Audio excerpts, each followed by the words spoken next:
And I think before we even bring Doc Feeley on, we should let everybody hear a little bit about what Kyle Shanahan said on the conference call today. That's a good idea. Right? Because we're all looking for more information on how did we get here and where do we go from here. So, Kyle Shanahan, why was Christian inactive? Just the same stuff that was bothering him all week. There was a little too much today.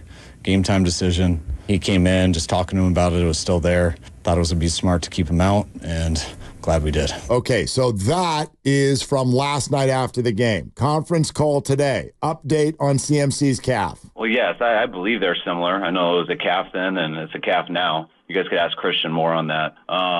Definitely, I believe if it was a playoff game, he would have played.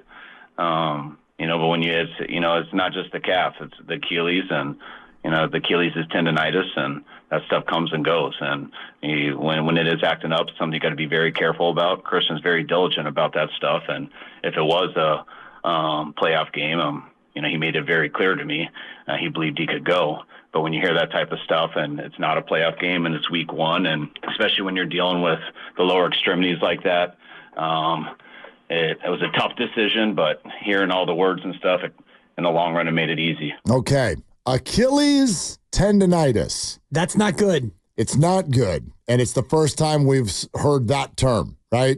So let's dive into it. And we're excited to not about the injury, but to have this definition about it. To the River Islands guest line, cleared to play, take you inside the tent, get you updated on the latest injuries in the Bay, and proud to partner with UCSF Health on this segment and bring in Dr. Brian Feeley. Hey, Doc, how you doing? What's going on? Good. How are you guys? We're good. It's a Victory Tuesday, but let's talk Achilles tendonitis. What does this mean for Christian McCaffrey and the Niners?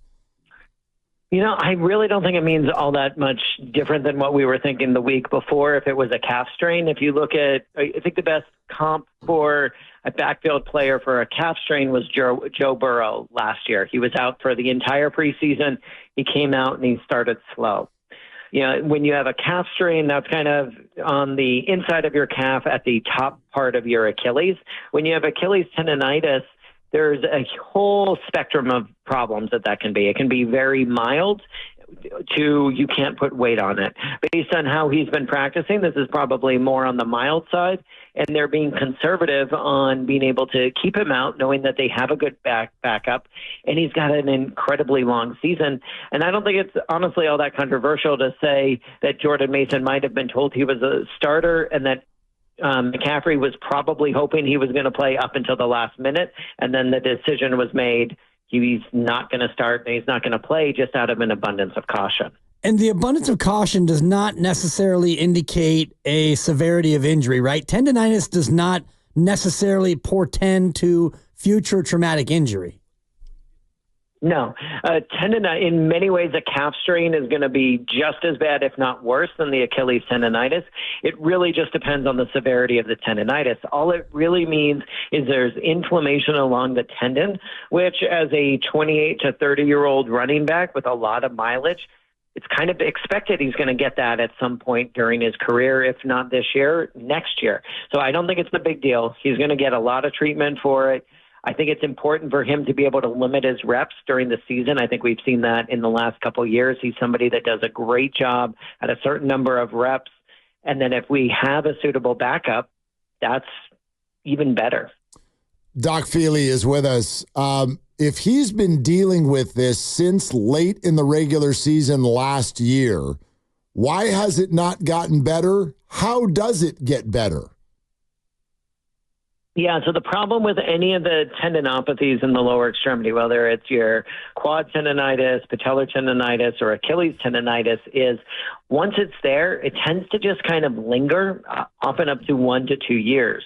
The reality is it does not seem to increase your risk of a traumatic injury. So it doesn't seem to increase the risk of getting an Achilles tendon rupture, which is really what you want to avoid. But it does make it annoying to play on. You cannot plant and push off quite as hard. You don't have quite the amount of explosive ability. The problem is there isn't a magic cure for it. It's not like you wear special shoes. There's no special injection. You essentially just have to do the stretching, the conditioning, and work your way through it. And if he's not feeling perfect, you hold him out. And part of that feeling, does it get exacerbated or made worse when you have to play on an artificial surface as opposed to grass? Yeah, I think that's a really good question. And I think we know Dr. Pandya and I just published a paper that showed that the lower extremity injury rate is higher on turf than it is on grass.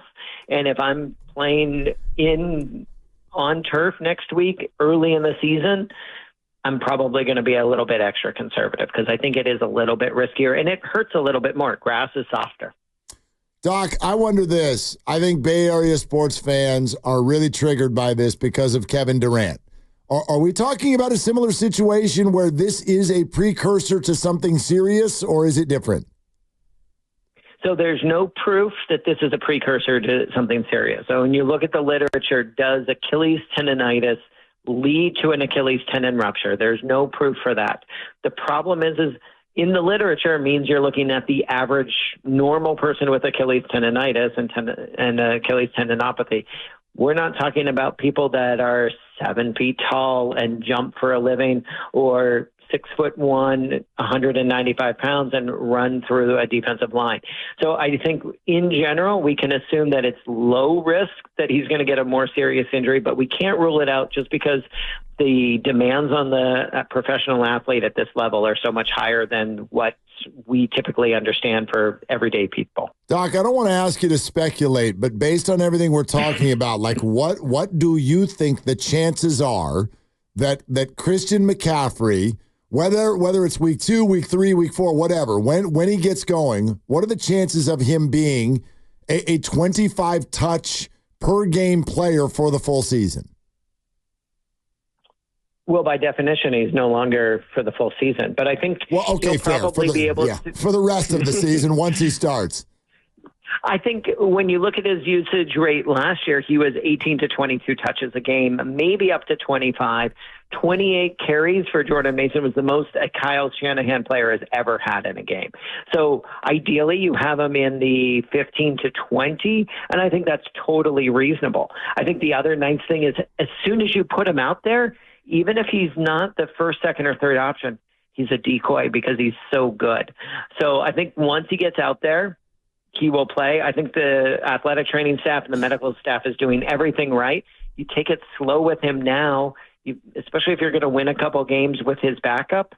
It's a long season. It's hopefully is another season that goes well into February. You want him fresh and you want him feeling as good as possible. And we know all these players don't feel 100% by the end of the year. So you want to conserve him as much as possible for the second half of the year and into the playoffs. If you were sitting at a bar next to somebody who picked Christian McCaffrey number 1 overall in their fantasy league and they had a tear coming down their face, what would you say to him?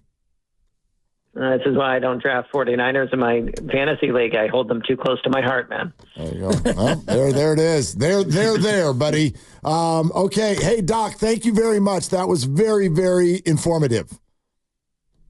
Yep. No problem, guys. Talk to you soon. The proceeding was sponsored by UCSF Health.